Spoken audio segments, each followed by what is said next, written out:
Il fait un petit peu frais ce matin à Lunas que je quitte. Alors c'était un bar-resto. Alors j'avais pris la formule, comment on l'appelle, demi-pension. Qu'est-ce que c'est? C'est que c'est déjeuner et souper, plus la nuitée.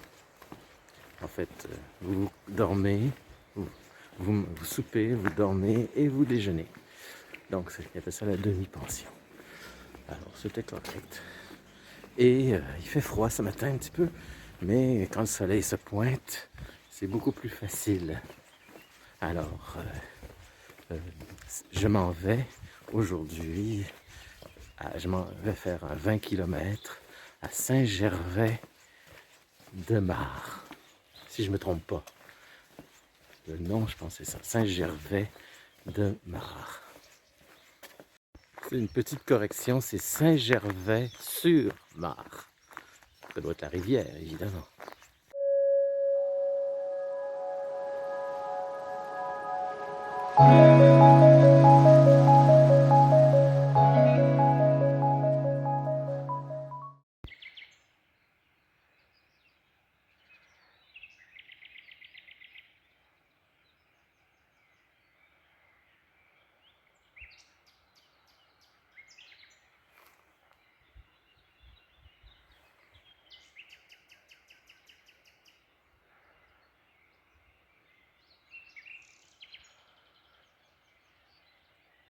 Alors j'arrive au pont d'Orbe, mais le village, premier village, c'est le,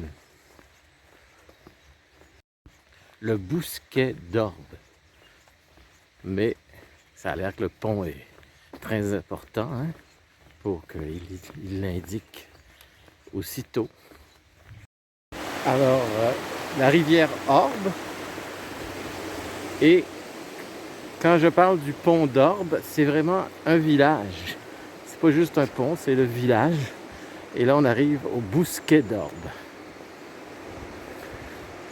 Vous voyez, quand il y a une barre rouge sur une pancarte, c'est que vous quittez une place.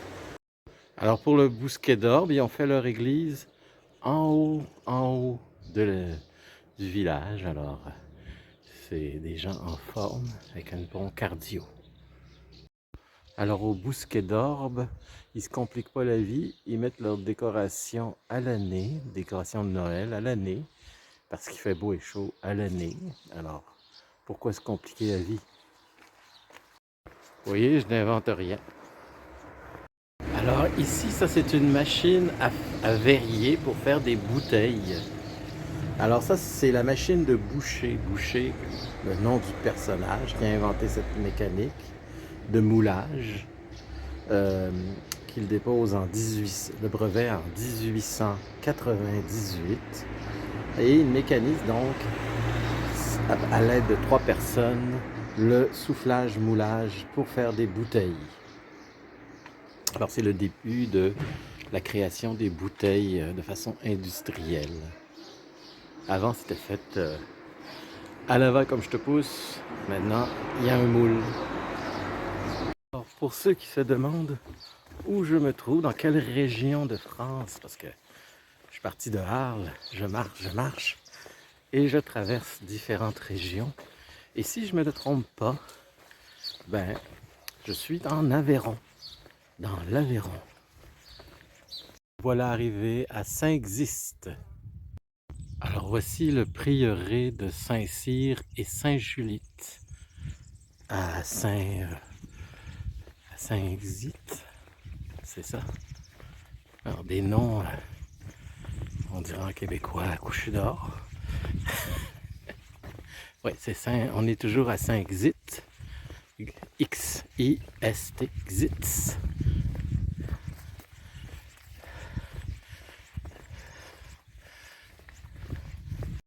Je veux juste préciser que le prieuré que je viens de vous montrer de Saint-Cyr et de Sainte-Julite date du 12e siècle.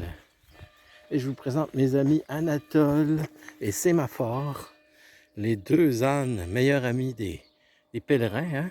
Vous êtes les meilleurs amis des pèlerins. parce que vous transportez des bagages à ne plus finir. Hein? Comment ça va, toi?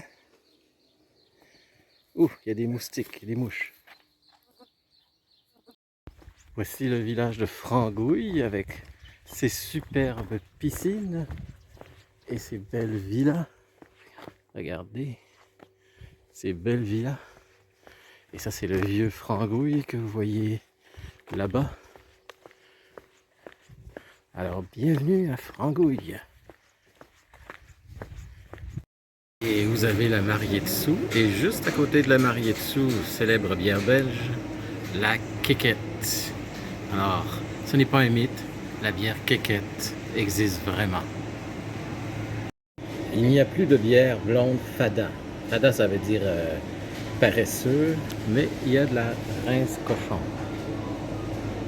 Alors, je m'en vais à Saint-Gervais-sur-Mer, sur Mar. Je vais passer par Graisse-Sac, Saint-Étienne, Étréchoux et Campoigne. Je pense pas que je passe par Boussague, qui est un village médiéval, malheureusement. Mais je vais vous montrer quand même un pont assez... C'est le pont du train. Alors, c'est vraiment spectaculaire, comme vous pouvez voir. Tout un pont pour faire passer le train. Hein? Fantastique. Qu'il y a des belles choses. Quel travail remarquable, je trouve. Un autre point de vue du pont ferroviaire. Alors, je suis en train de traverser la rivière Espaz. Il faut dire que les rivières en France, en Europe en général, sont beaucoup plus petites que celles qu'on connaît au Québec. La rivière Espaz et non pas Espace. Alors, mon prochain village, c'est Saint-Étienne d'Étréchoux, en passant par Graisse-Sac. Hein, ils ont de ces noms, c'est mignon. Alors voici l'avant-dernier, mon dernier village avant mon étape finale, qui est Saint-Gervais-sur-Mar. Et je vais traverser la rivière, le Clédou. Hein, c'est doux comme nom, Clédou. Alors vous voyez que Saint-Étienne, c'est pas gros. C'est vraiment pas gros. Et la rivière, c'est vraiment une petite rigole pour nous, Québécois. Il y a une église assez ancienne à gauche. Alors moi, je continue tout droit.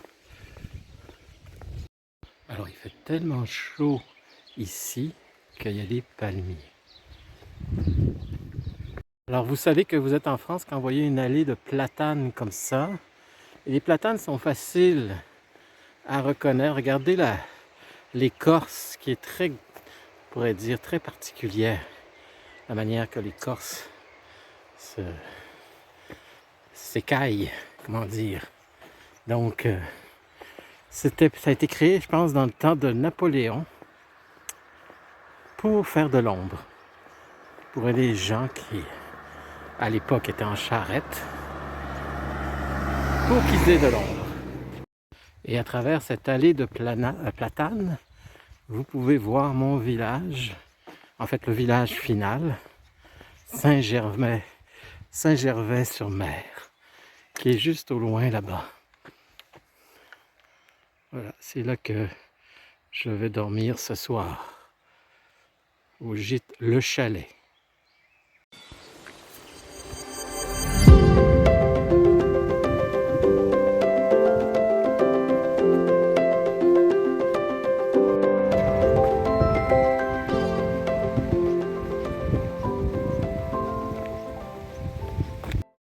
Alors voici le pont de la Mare, la rivière Mare. Alors c'est pas une mare comme une mare au canard, mais plutôt M-A-R simplement, la rivière Mare. Alors à Saint-Gervais-sur-Mar, il y a un E, c'est pas M-A-R, je me suis trompé. Il y a un E, je m'excuse. Désolé. Alors voici mon gîte qui s'appelle Le Chalet. Paraît-il qu'il a été rénové dernièrement par la ville. C'est la mairie qui s'en charge. Alors dès que la responsable vient m'ouvrir la porte, je vais vous montrer l'intérieur. Alors je suis tout seul dans le dortoir. Alors je vais prendre ce lit-là. Je vais vous montrer les autres pièces. Salle de douche. Salle de lecture ici. Et en bas, il y a un lieu cuisine et salon. Voilà, même avec une télé. Vous voyez, une grande table et cuisine. Et voilà, alors ça termine notre journée, ma journée. Et à la prochaine étape.